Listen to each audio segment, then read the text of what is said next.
Okay, today we are going on to the last part of our lecture on how. Hopefully, we'll finish it today.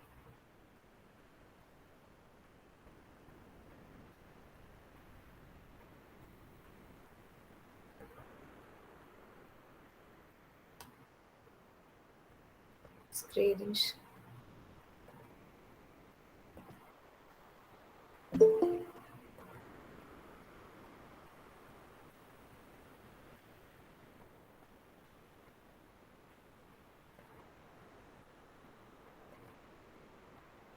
Okay, so today I go on to the last part of our lecture on howl. I hope my screen is visible.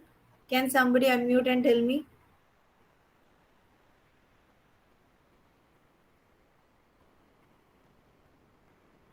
Is my screen Yes, visible? ma'am. Okay. So you already know by now who this who is. It is the best minds of Ginsburg's generation who crashed through their minds in jail, waiting for impossible criminals with golden heads and the charm of reality in their hearts, who sang sweet blues to Alcatraz, who retired to Mexico to cultivate a habit, or Rocky Mount to tend a Buddha, or Tangiers to Boys, or Southern Pacific to the Black Locomotive, or Harvard to Narcissus, to Woodland Lawn to the Daisy Chain or Grave. Now, these best minds of their generation, because of all the activities, they were lodged in jail. And they crashed through their minds in jail, waiting for impossible criminals with golden heads and the charm of reality in their hearts who sang sweet blues to Alcatraz.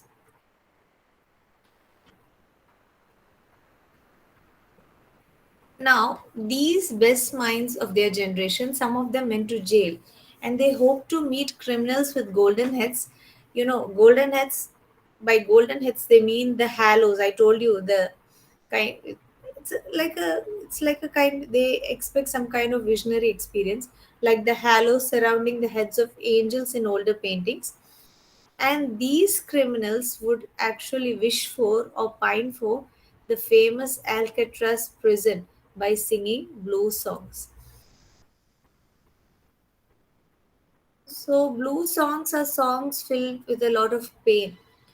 So, they dream of being uh, lodging in jail in the famous Alcatraz jail and waiting for impossible criminals with golden head meaning halos and the charm of reality in their hearts who sang blues to Alcatraz. And also there's a reference to jazz music here again. Who retired to Mexico to cultivate a habit, or Rocky Mount to tender Buddha, or Tangiers to boys, or Southern Pacific to the Black Locomotive, or Harvard, to Narcissus to Woodlawn to the Daisy Chain or Grave. So, what happened to some of the best minds? Well, some of them, I told you, Mexico is quite notorious for drugs. They went to Mexico for the drugs, or they went to Rocky Mount, North Carolina, where Jack Kerouac's sister lived to find Buddha. Or, uh, they retired embracing Buddhism. They went to Tangiers like William Burroughs for the boys, or the railroad like Cassady. They went for the railroad like Cassady, who was a railroad worker for some time. Or then they became educated at Harvard and began to self love or experiment sexually at the Woodland Cemetery. This is cemetery in the Bronx, New York, or some of them died. So, this is what happened to some of the best minds. I repeat once again, either they went to Mexico for drugs, or they went to Rock Mount, North Carolina for Buddhism, like where Jack Kerouac's sister lived to find Buddhism, or they went to Tangiers like William Burroughs for the boys in search of boys to have homosexual sex, or the railroad like Neil Cassady, who was a railroad worker for some time, or then they became educated at Harvard and then began to practice self love or experiment sexually at the Woodland Cemetery. The reference to self love is masturbation. And here also we have all these in Tangiers, Morocco. They started love affairs with boys. That is the reference there. So the Southern Pacific is a railroad. So the speaker probably means that they have now become wandering tramps. At Howard, they became at Howard University, they became self-centered people, or they became narcissists. All of you know what are narcissists. People who love themselves a lot are called narcissists. And at the Woodland Cemetery in New York, we have the reference to the Woodland Cemetery there. They engaged in a group sexual activity called daisy chain. So that is the reference to the word daisy chain. It actually refers to a group sexual activity, who demanded sanity trials. And these best minds of their generation, they were constantly called mad, they were called insane. Okay, so because of that, they, to prove that they are not insane, that they are not mad, they demanded sanity trials and accused the radio of hypnotism. These people, since they were constantly called mad, they demanded sanity trials, saying, we want sanity trials, we want to prove our sanity, we are not actually mad. And they accuse the radio of hypnotism. Why? Because the radio quite often broadcasts the principles of the American government and try to hypnotize them. The principles of American mainstream society and American government and American capitalism. They try to hypnotize them with those policies. And but eventually, after all these trials, ironically, they became insane. Did you understand? They were accused with being insane, and after being called insane, I don't know if you have watched that movie, Taniyavartana, in which Mammootty stars. They have a hereditary disease where everybody turns mad. And when Mammootty turns a certain age, they keep imagining, they keep telling him, okay, you will become mad, you will become mad, because madness runs in the family. And finally, after so much torture, he becomes actually mad. So, this is what happens in their case also. They're saying that we demanded sanity trials, and after these trials, we were left with insanity. And their hands, probably they were in their control, that the hand is used as a metaphor there, and a hung jury.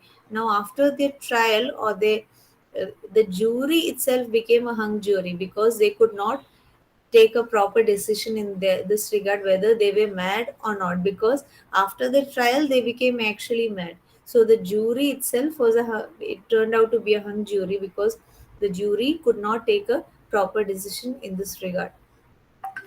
Who threw potato salad at CCNY lecturers on Dadaism and subsequently presented themselves on the granite steps of the madhouse with shaven heads and harlequin speech of suicide, demanding instantaneous lobotomy. These people, CCNY refers to City College, New York. City College, New York. So these people, the best minds of his generation, they threw, just like we throw tomato and eggs, they threw potato salad at City College, New York lecturers who used to take classes on Dadaism. And they argued that these lecturers used to take classes on Dadaism. Dadaism was an art movement that was, again, just like the beat movement itself. It was a reaction against the World War. It was a reaction against capitalism. It was, and Marshall Duchamp, one of the main people of this movement, Dadaism, they produced all kind of uh, uh, eccentric paintings. Like, for example, there was one on a urinal. I'll show you this. Now, this was one painting. This is a urinal. Okay, and this was produced as a painting. And at that time, people asked, how can we keep, the picture or painting of a urinal in the museum? It appears very gross. But this was how, this was one of the signature works of art of Dadaism. And therefore, these people said that we were not actually throwing, potato salad at people who practiced Dadaism. Rather, that act itself was a act of Dadaism. Actually, we were paying a tribute to them by throwing potato salads on these lecturers who taught them Dadaism. They were actually not against, but they were actually practicing Dadaism itself, and subsequently presented themselves. And these people subsequently they presented themselves on the granite steps of the madhouse with shaven heads and harlequin speech of suicide, demanding instantaneous lobotomy. And now, since these people, since they threw potato salads of at their lecturers, you know they might have got some kind of severe punishment. So because of that, they demanded instantaneous lobotomy. Lobotomy is a process where a portion of your brain is removed. So they say, okay, do you want to give us punishment for what we have done? Okay, then we demand instantaneous lobotomy. Lobotomy is a process where a portion of your brain is removed. Now, in this reference to lobotomy, there is also a reference to One Flew Over the Cuckoo's Nest, or in the Jack Nicholson movie, a character is given a lobotomy as punishment for misbehaving. So there's a reference to these two works also. In one Flew Over the Cuckoo's Nest, or in the Jack Nicholson movie. Please, I'll go back and find out which movie it is exactly. A character is given lobotomy as a punishment for misbehaving. So, Ginsburg and other. So, what they are trying to say through this is actually Ginsburg and other members of the subculture in the 1950s and 1960s were actually very much worried about the treatments given out to people with psychiatric disorders because they felt they were damaging. So what they are trying to say through this, that in response they are actually rebelling against the establishment and the government. So they're saying that we are not actually mad. We are not actually mad, but actually we are actually only protesting against institutional authority. So by demanding lobotomy, they are actually referring to, all the kind of treatments. Actually, the people were not insane, but all the kind of treatments that were given to people who were labeled as mad was actually insane. And what were the treatments given to them? Who were given instead the concrete void of insulin. They were probably, people who, if those of you, if any of you have diabetic patients in your home, even people who tend to become, who are highly diabetic, they tend to get excited or anxiety very soon. So they gave them, note this, look at this, concrete void of insulin. So all these people who were labeled as mad, they were given the concrete void of insulin. Insulin to people who are highly diabetic and uh, uh, develop some kind of anxiety. Void is something hollow. Concrete void is an oxymoron. So they are probably that they are experiencing the void of depression. They're experiencing the void of depression, but their problem is very much concrete. Probably that's why he uses the phrase concrete void of insulin.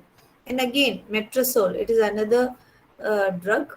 It is an antidepressant that was commonly used in conjunction with electric shock therapy.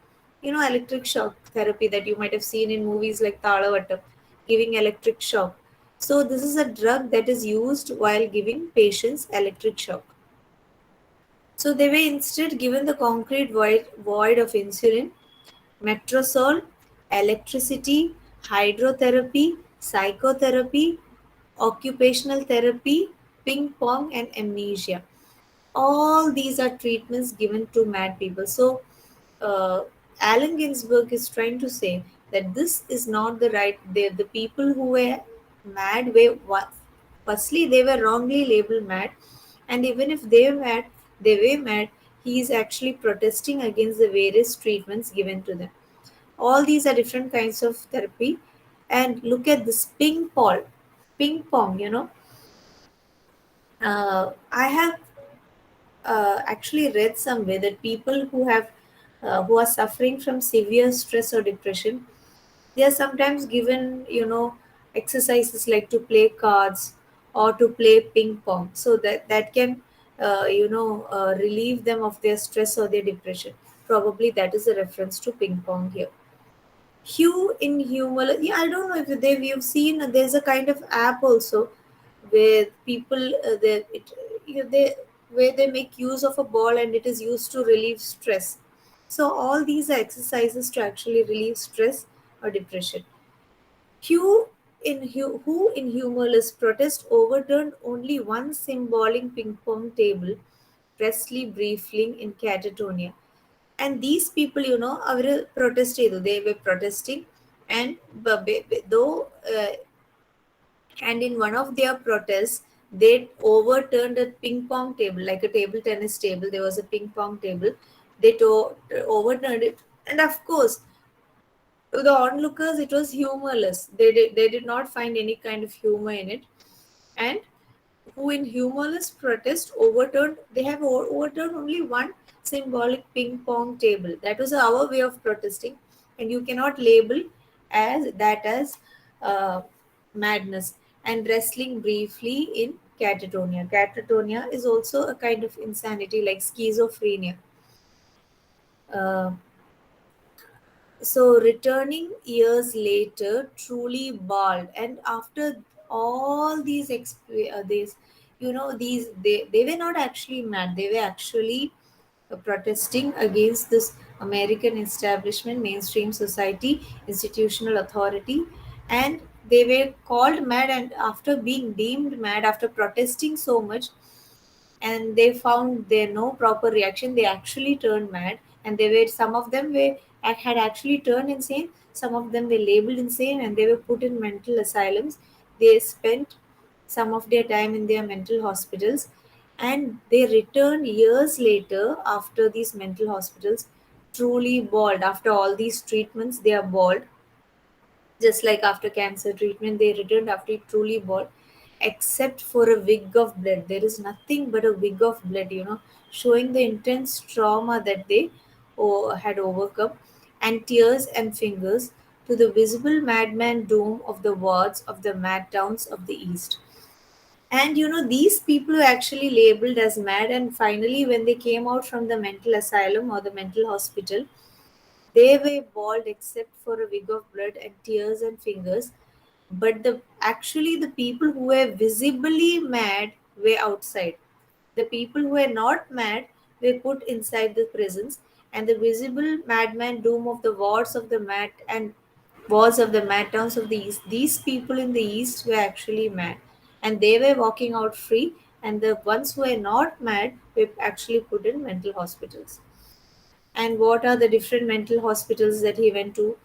Pilgrim States, Rocklands, and Greystones, fetid halls, bickering with the echoes of the soul, rocking and rolling in the midnight solitude, bench dolmen realms of love, dream of life, the nightmare, bodies turned to stone as heavy as a moon.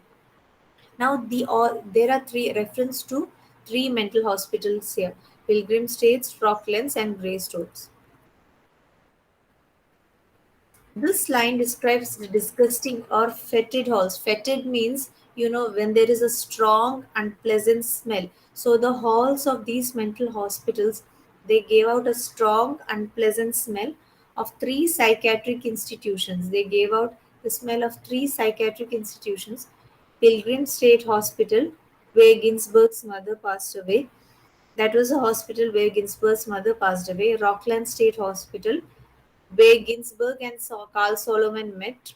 Okay, that is how it is referenced, though it is said that they actually met at Columbia Presbyterian. Okay, and Greystone State Hospital, another facility that Naomi Ginsburg, Allen Ginsburg's mother, and Carl Solomon were actually admitted to.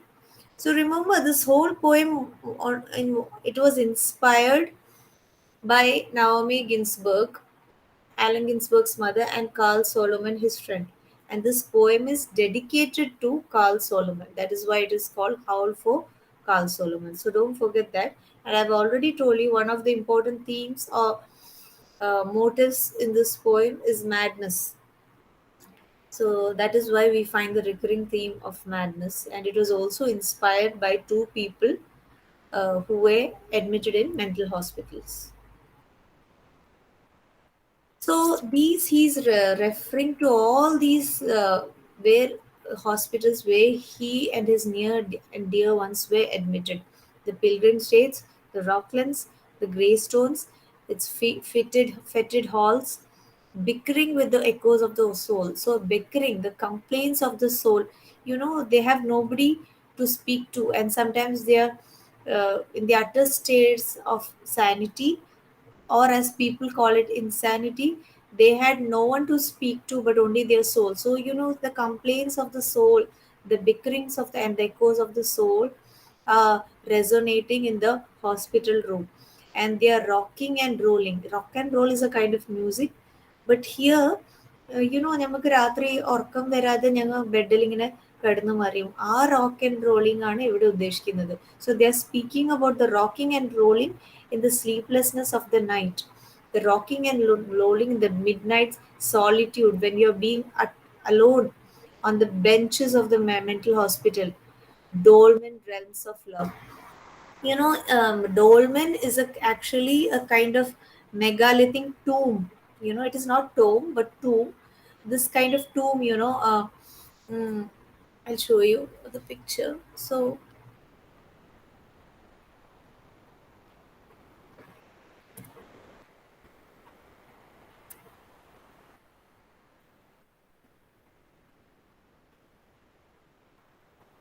is a single chamber megalithic tomb, usually consisting of two or more vertical megaliths supported by a large flat horizontal capstone or table. This is the picture. So he says that this is our state when we are lying on the benches of the mental hospital. So this is their body as they are caught. It is not only about the bench, but they themselves, they are like literally. So in another way, when he's comparing themselves to the dolmen, he's saying literally we were like dead bodies. Literally we were like dead bodies.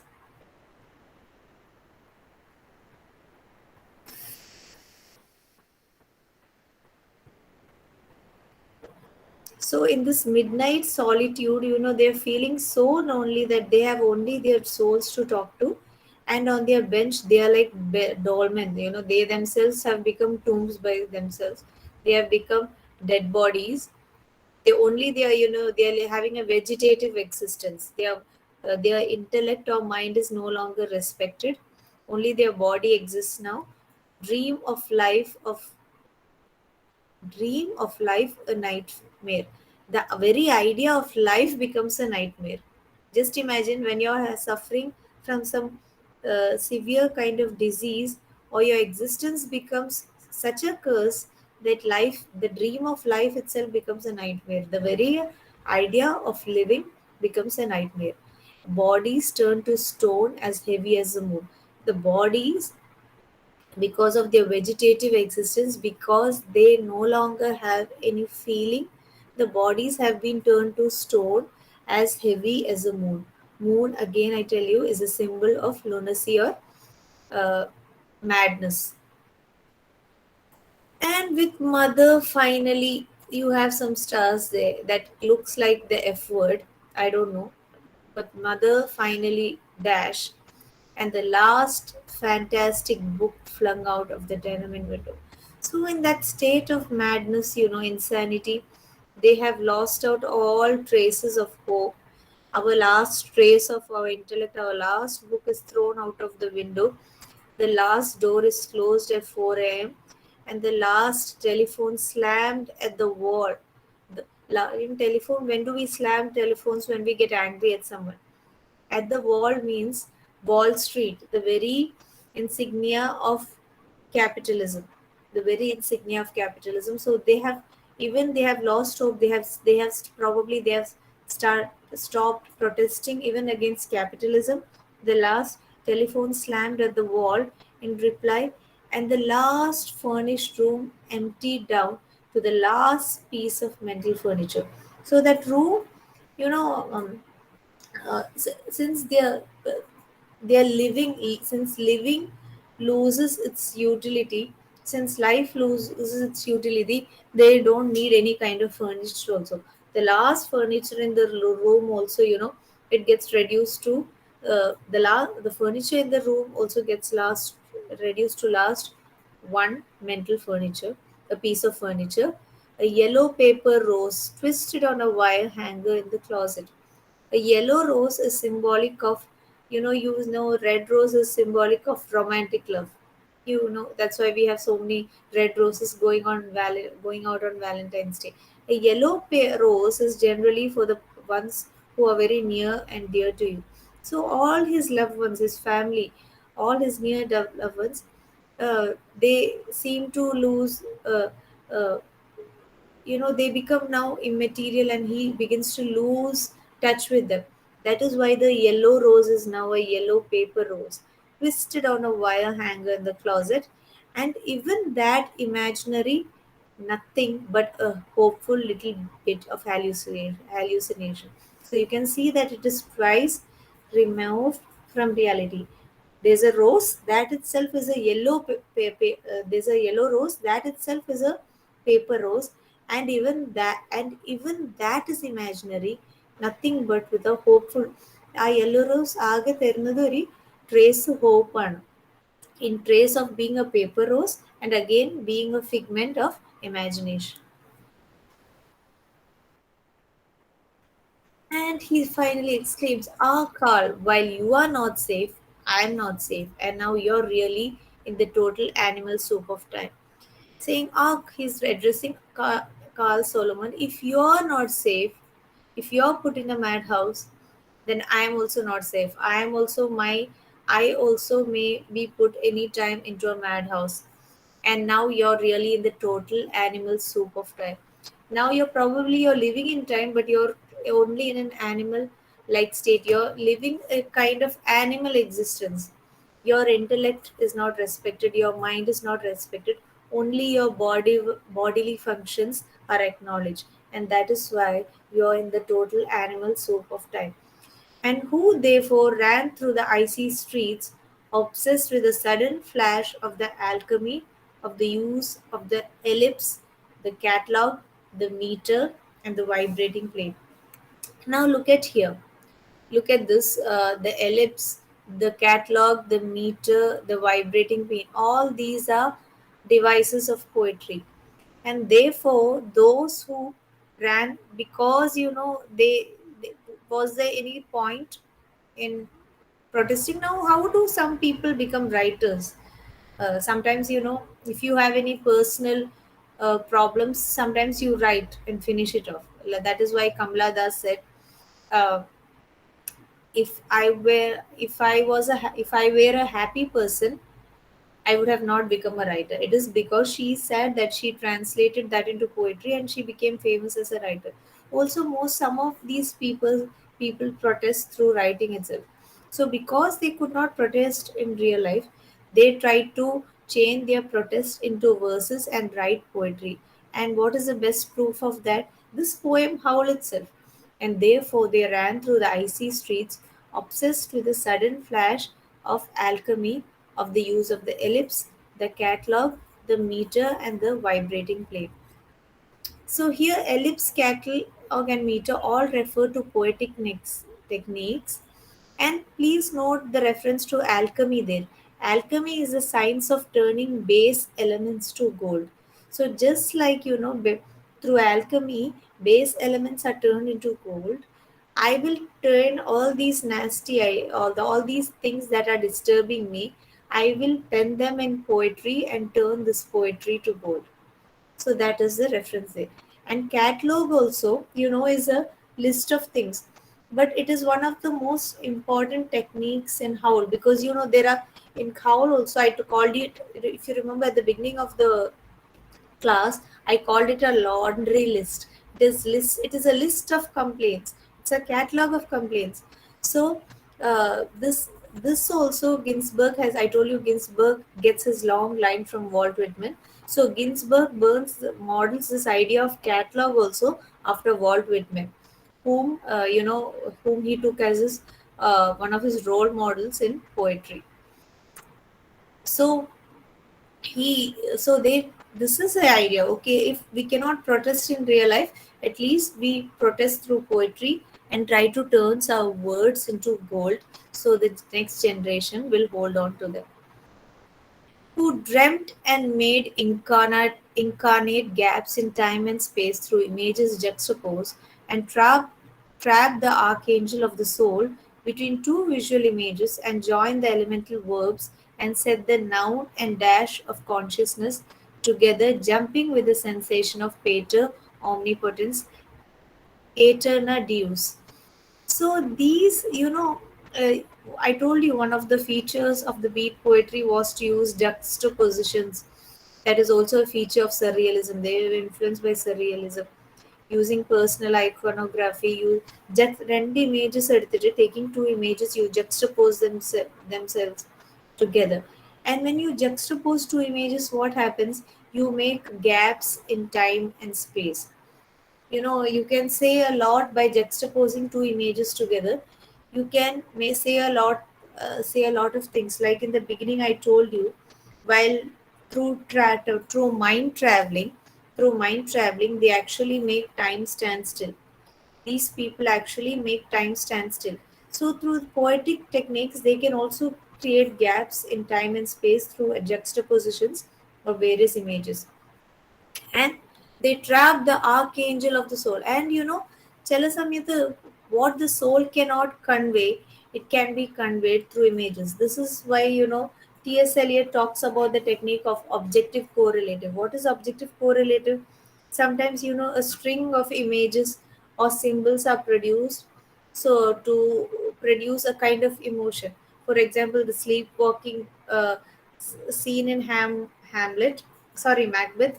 It shows the the insomnia of Lady Macbeth. It shows that sleepwalking scene. It shows the utter conflict in her soul, utter conflict in her soul. So sometimes, when you produce these kinds of images in poetry, they can actually trap the archangel of the soul, or the very essence of our soul can be presented between two visual images, and join the elemental verbs and set the noun.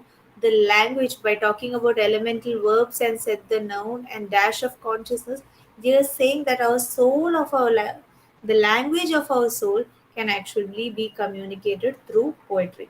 So we are coming to meta poetry towards the end of section one of Howl. We are going to finish the poem. It's almost done. Section one that is prescribed for you. So toward the end, you are coming to meta poetry. Poetry about poetry. How poetry can communicate the language of the soul. How poetry can deconstruct the very notion of time and space, together jumping with sensation of pater omnipotens aeterna deus. This is Latin for all powerful Father, the eternal God. So they are saying that in speaking through such language of the soul, they can ultimately connect to the God Himself. This Pater Omnipotens Aeterna Deus is nothing but Latin for all powerful Father, the eternal God. So they can communicate their connection with God itself, or they can communicate with God itself. To recreate the syntax and measure of pure human prose, and stand before you speechless and intelligent and shaking with shame, rejected yet confessing out the soul to conform to the rhythm of thought in his naked and endless head. So, through poetry, we are recreating through the syntax and measure of pure human prose, we are recreating poetry in its most naked form. I'm presenting poetry to you in its most naked form, and standing before you speechless and intelligent. But whatever I'm presenting to you, it is a piece of my intellect, and shaking with shame, because shaking with shame means it is naked, but it is mine, and therefore I'm presenting it. You may find it shameless, but it is. raw and it is honest. And therefore, I'm presenting to you my naked poetry that is as naked as I am, rejected yet confessing out to the soul to conform to the rhythm of thought in his naked and endless head. So, this poetry has been rejected, yet it confesses out my soul's deepest emotions, and it presents the rhythm of thought in my naked and endless head. And endless head, why is it called endless? Because one, because their thoughts are never ending, and secondly, because I told you they were always on this quest for eternity where time never ends. That's why it is called endless head. The madman bum an angel beat in time, unknown yet putting down here what might be left to say in time come after death. Did I mention this?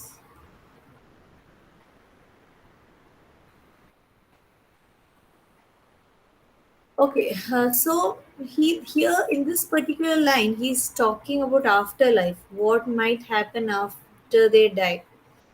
Once they die, the madman, bum, and angel beat in time. They beat in time, unknown, yet you you don't know. He's saying that the madman, bum, and angel will be after we are dying, after our death, after this in the afterlife, the madman bum, that again is ambiguous. People don't know what, because he himself doesn't know. Do we know what happens to us after death? No. Those are things that critics have not been able to locate exactly. But it talks after life, after it talks about afterlife, where after all these beat poets are dead, the madman, bum, and angel beat in time, unknown. They beat in time, unknown, yet putting down here what might be left to say in time come after death. So ഞങ്ങളെല്ലാവരും മരിച്ചു കഴിഞ്ഞിട്ട് this angel and this man bum, they will put into words. If something was left to be said by us, they will put it down, say in time come after death. And before that, uh, there's another reference to these lines to Sir Paul Cézanne's paintings. uh, Allen Ginsberg was very much influenced by Paul Cézanne's paintings. This the mysterious phrase and vibrating plane is said to derive from Ginsberg's study of Cézanne's paintings. Ginsberg loved Cézanne for his vibrant color and juxtapose images, calling the effect of seeing such contrast and depth. He called that, Paul Cézanne's paintings had an effect of creating a vibration. That is why he uses phrases like eyeball kicks, hence the vibration. And Ginsberg also, wanted to create a similar effect through his poetry. Like Cezanne created vibrations through his paintings, Ginsberg wanted to create vibrations through his poems. That is why, you find similar effects in his poetry that occurs in Howl with phrases like hydrogen jukebox, if you remember. Now last class, it tries to mimic that hydrogen jukebox that sounds like the breaking of the atomic bomb. So that kind of vibrations he tries to create through his poetry also. And again, a reference to the phrase who dreamt and made incarnate gaps. This line is inspired by again French artist Cézanne and his approach to painting. Ginsberg studied Cézanne at university in 1949 and was inspired by a letter Cézanne wrote in 1904 in which he describes his attempts to capture nature on canvas. These are Cézanne's lines. May I repeat what I told you here? Treat nature by the cylinder, the sphere, the cone, everything in proper perspective so that each side of an object or a plane is directed towards the central point. Lines parallel to the horizon give breadth. That is a section of nature, or if you prefer, of the spectacle that the Pater omnipotent Eternal dew. So you see that reference also here spreads out before our eyes. So it creates a kind of effect that you find God itself, the vibration, art itself creates a kind of effect that you find God itself in your paintings. Lines perpendicular to this horizon give depth, but nature for us men is more depth than surface. Whence the need of introducing into our light vibrations, represented by reds and yellows, a sufficient amount of blue to give the impression of air. So to summarize it, uh, Paul Cezanne is saying that you represent nature, that nature is a symbol of God. Nature is God itself. So you present nature that, and in all its they say it should not be surface level, but nature with in all its depth through these artistic technique and that vibration and light effects come, that you find God itself, Pater omnipotens aeterna Deus, God itself reflected through these paintings. So, finally, coming to the last part of this, and rose incarnate in the ghostly clothes of jazz, in the golden shadow of the band, and blew the suffering of America's naked mind for love into an Eli Eli Lama Lama what is that? Sabachani saxophone cry that shivered the cities down to the last radio, with the absolute heart of the poem of life butchered out of their own bodies, good to eat 1,000 years. And we find our in this kind of afterlife, uh, that our poetry lives in the ghostly clothes of jazz. Of there are probably our poetry lives not only in verses but also in the music of jazz of the band.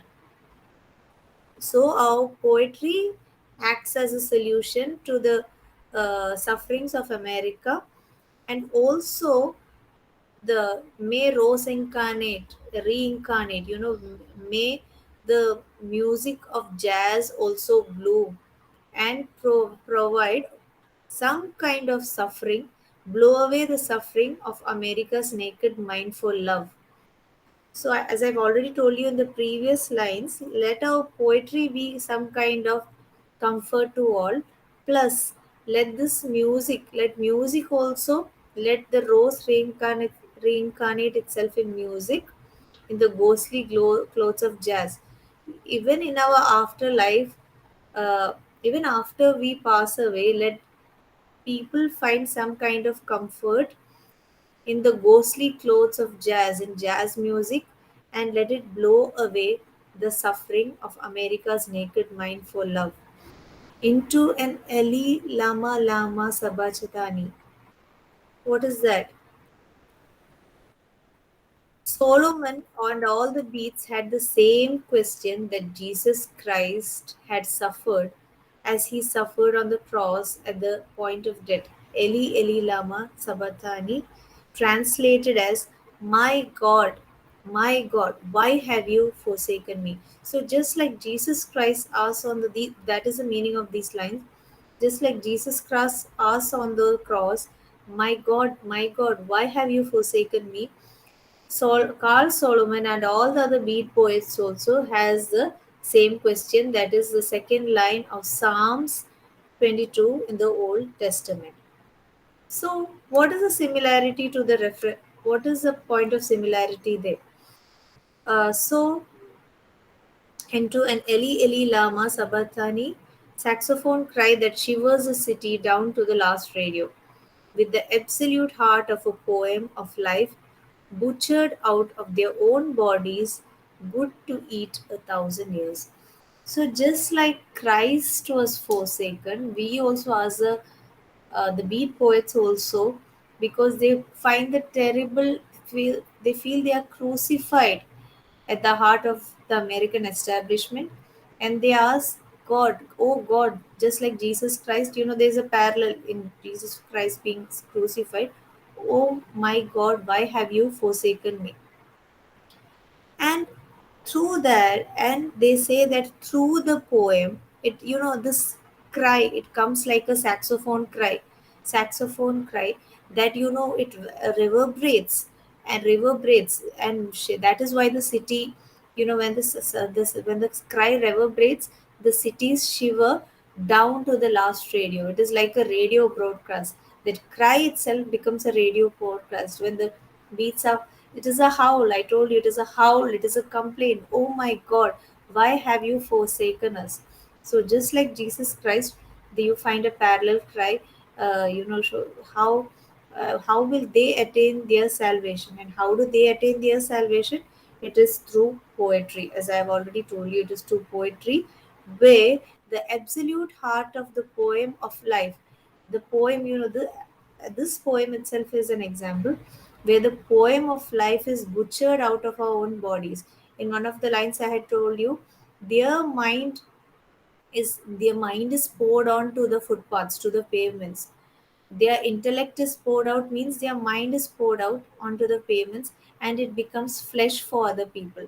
Similarly, this poem is poured onto, this poem of life is like, for us it is a poetry in its rawest form. For us it is poetry in its naked and its rawest form.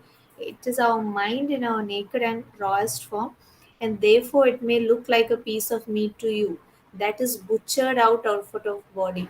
So there's a reference to Shylock, the Merchant of Venice. Shylock demanding a pound of flesh from Antonio. So the gruesomeness of that, what is actually a naked piece of our mind and our soul and our intellect is actually just like, that is the debt Antonio had to pay to Shylock. This is the debt that we will have to pay. This is the debt that we have to pay. And this kind of unjust debt. And again, this kind of, and this this meat that you feel is this poem, or the meat butchered out of our bodies, it good to eat 1,000 years. So there also again you find the parallel to Jesus Christ. Just like Jesus Christ's body is symbolically eaten again and again in masses.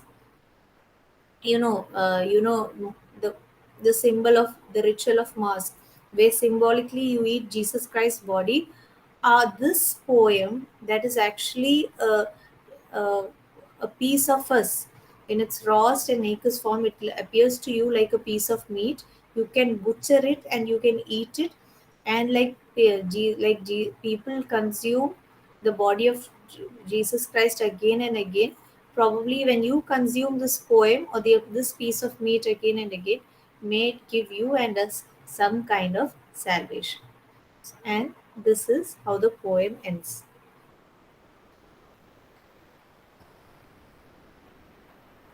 Okay, so that is the end of Howl for today.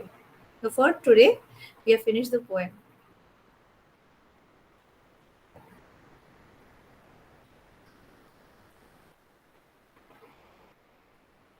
Okay, all of you, I hope you have understood the poem